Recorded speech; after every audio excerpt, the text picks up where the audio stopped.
Jackbox just announced the pre-order for Party Pack 7, and despite being $2 more than the previous pre-order, it is a great sign of the impending release, which is scheduled for October 15th. I'm pretty sure in one of my previous videos, I estimated that the release date would be October 16th, so one day off, pretty good. I forget exactly what video that was from, but just trust me. So anyway, amidst all of this excitement, I wanted to try a new video format for this pack, because this is the first party pack that is being released while I am making videos, because the previous 6 were released before my channel's existence. So this video will be sort of like an explanation, unpacking, and prediction video where I break down everything we know about the 5 games so far that will be released in Party Pack 7 and give a personal take on each game's potential, because as much as I hate preconceived biases about things that I have no experience dealing with, I still have preconceived bias, and I would like to share with all of you. So I'll put links in the description for all the gameplay videos I am having in mind while having this discussion, because those provide important context for this discussion. And this is a prediction video, so I am likely wrong on several of these takes, but that's kind of the point. It's an experiment, and I'll do a more comprehensive review after the release. So think of this as the before video in a before and after comparison to see how much of an oaf I am at actually predicting things. So anyway, welcome back to Getting Baked, the official baked goods podcast, and let's take a preliminary preview of the Jackbox Party Pack 7. So without further ado, let's kick things off with the most hyped game of all time, probably the most overrated game too, Quiplash 3. There isn't actually much for me to say about this game in terms of explanation, because everyone listening to this video and their mothers have already probably played some variation of Quiplash, as this is now the 5th iteration of Quiplash if you include the International expansion they released earlier this year. Of course, all new Quiplash sequels bring new prompts, and that's about it. There really are no game-changing features here. The claymation aesthetic is charmingly refreshing, I think, and I think there will be 4 new quips, as in like the shapes that players can play as. I think there's a teardrop, a banana, a cactus, and of course, a poop emoji, my favorite. The final round, which has changed in Quiplash 2 and the original Quiplash, is now called Thriplash, or Triplash, I think it's Thriplash, yeah. Where, unlike previous final rounds where everyone answers and then all the answers are pooled together and people give like medals to their first choice, second choice, third choice, it seems like a normal 1v1 matchup, like a normal question would be. Except for Thriplash, you answer basically 3 times per question. Not like 3 times. It's more of like your answer is in 3 parts, if that makes sense. And there's only 1 question, so I'm not sure how that will work with odd player counts, because the player preview they had, there were 6 people. So we'll just have to wait and see upon release. That being said, that ending does seem better than Quiplash 2's final round, because Comic Lash, Acro Lash, and Word Lash, I think, none of those were very interesting, in my opinion, except for maybe the comic one. But anyways, this is the easiest game to understand because you've already played it, and you know almost exactly what you're paying for with this game. The Devils and the Details started out as an April Fool's prank in 2019 as a preview of a game called Everyone Help Grandma, and has now become a bizarre parody of itself almost. As a family of devils in an average suburban neighborhood, you and the other players must work together to complete a plethora of mundane household tasks, or alternatively, complete selfish tasks, risking group success for more personal points, because in the end, only one player can win, not the whole family. This idea of a semi-cooperative game, to me at least, is incredibly psychologically interesting, as the balance of group needs versus individual selfishness presents opportunities for very interesting decision-making from the players, as well as creating tension and immersion. This game simulates stress, as each round has a timer, and because players usually cannot complete tasks on their own, a level of out loud communication is required. And this real-time element, combined with chaotic yelling and misinformed teamwork, strongly echoes Push the Button, and that was arguably the most interesting game in Party Pack 6. The variable information and communication aspects are almost a callback to Bomb Corp, if you believe that, from Party Pack 2, which were unfortunately the only good parts about Bomb Corp. And lastly, there are dexterity mini-games when completing tasks. Like you have to rotate things on your screen or swipe up, swipe down, tap, stuff like that. Which is exciting because the first time Jackbox tried to do dexterity they tried to work dexterity into one of their games, they gave us Zeeple Dome, and most people think that's a piece of shit. So this game has a lot of interesting puzzle pieces, and I am really excited to see how exactly they fit together. The last drawing game released was patently stupid, and calling it a drawing game is a little bit of a stretch. So for the first time since Civic Doodle, we'll be getting a pure drawing game with Champed Up. I've already explained how this game works, so if you'd like more information, watch my video on it, which currently has over 1,000 views, which is by far my most viewed video. Why not just go give it another one, shameless plug. So the obvious comparison this game creates is with TKO from Party Pack 3, yet this game seems to fix some of the problems I have with TKO. In Champed Up, you get to use your own drawings, so good artists aren't punished for playing with people who don't know how to fucking draw. And players receive prompts, so unimaginative people or people that draw the same thing every single time know they have a better idea or inspiration for what to draw. The underdog drawing seems entertaining as it's kind of like a mini game of drawing telephone because you don't know what the other person's prompt was, you just know what they drew, so you're drawing something in response to that. So even then, I find that incredibly interesting, and bad drawers have less pressure to create masterpieces because you're just going off someone else's pieces of shit.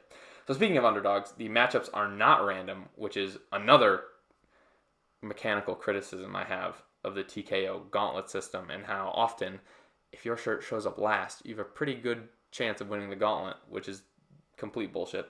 So all in all, this may actually be the TKO sequel, if not the replacement that some people have been waiting for, and hopefully this will be the first good drawing game since Party Pack 3. Talking Points is a step in the very bizarre direction for Jackbox, which makes it hard to evaluate ahead of actually playing it. So out of all the predictions I'm making, you can take this one with a grain of salt. This game is about giving unprepared presentations akin to a middle school nightmare. But if players can relax and be okay with looking like a complete and utter fool, I think everyone can laugh with each other instead of at each other. Jackbox titles like Joke Boat and Patently Stupid have played around with the idea of actually having players present things during the course of the game. But this game seems to be taking that mechanism in just cranking it up to 11 as the entire game is player presentation. Games based on interaction, where players have to actually talk to each other and look up from their phones, like Faking It or Push the Button, can feel magical almost. And with the right group of people, you can just fill the room with laughters, smiles, and playful yelling. And while games like Quiplash require very little effort from players to make big funny punchlines, this game is almost the opposite. The burden of comedic enjoyment is now placed upon the player's shoulders, which isn't necessarily a bad thing, but that increases the risk of having the game fall flat without the right combination of players, and all players need to now actually give full effort on this one, which might be a stretch for some people. Jackbox often shelters players void of creativity by writing every part of the joke except for the punchline, like in Quiplash, Madverse City, Joke Boat, etc. So all the comedic freedom Talking Points provides can be seen as the loosening of the leash for some people and the tightening of the noose for others. We'll see which one you are when you play this. And finally, rounding out Party Pack 7 is Blather Round, the pop culture Mad Lib guessing game. Communicating ideas can be hard. I know this because I'm an idiot. Communicating specific references using a given limited generic word pool to your idiot friends within a time limit can be even harder.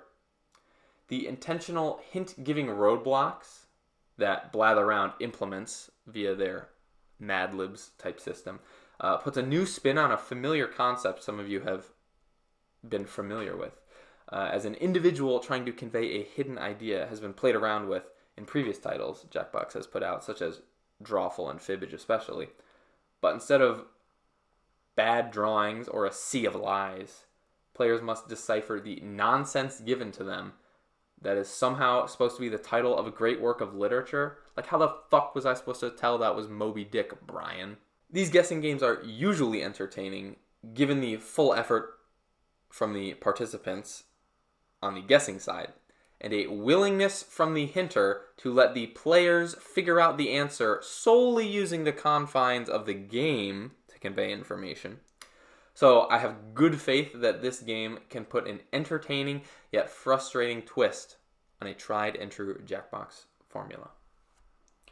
So now that I've kind of given a rundown of all 5 games, I'm going to go through a mini power ranking, if you will, of how excited I am for each title in this pack. And obviously I am pumped about all of them because this is a new fucking party pack. But I haven't actually played any of these. So I will be blissfully optimistic, if you will, because I cannot shit on something that I haven't actually played. And these are all preliminary predictions that will probably change upon release. Because you never really know that a game's bad before you play it. Like, no one looked at Zeepeldome and said, this is hot garbage. You just you gotta feel that on release. So, anyways, at the top of my list is The Devils and the Details, which recycles a lot of previously used and possibly overlooked Jackbox mechanisms into a very promising package. Any game where I can yell like a madman at my friends has immediate potential to me, and the magnitude of the ridiculous theme is stellar. I literally cannot wait to drive my children to soccer practice in this game. Next is Champed Up, and as a certified good drawer, I tend to enjoy drawing games more than the average player. So, no surprise this game is the second one on my list. The Mortal Kombat style of matchups and the favorite underdog system really intrigue me, so I am quite ecstatic for this long-awaited new drawing game. Blather Round takes the next spot as impaired communication, followed by infuriating guessing. It seems way too amusing to pass up for me. And watching the gameplay video preview, whatever, for this really got me interested because this seems like a quirky, geometrically themed guessing game. I'm fascinated by this to see it in action, and I'm very eager to see it hopefully exceed this expectation. However, I will say it is the only game in this pack that isn't playable at 8 players. This is a 6-player game, so maybe that will stifle it a little bit because you can't play it with a full room, but who knows? I'm hoping for the best. Talking Points is the game that I have the most doubt for. And like I said earlier, I'm not calling this a dud by any means of the imagination, any stretch of the imagination, any means of the stretch, whatever. But I need to test this one in person before I can actually make a ruling on this. The video preview they did with Smosh was not very helpful, mostly because Smosh hasn't been funny since 2011. A game this reliant on its players seems to have the greatest chance of just face planting right out of the gate, but I do think the idea is pretty good and it can be carried by some charismatic, outgoing players. We'll check back in on this one in a few months.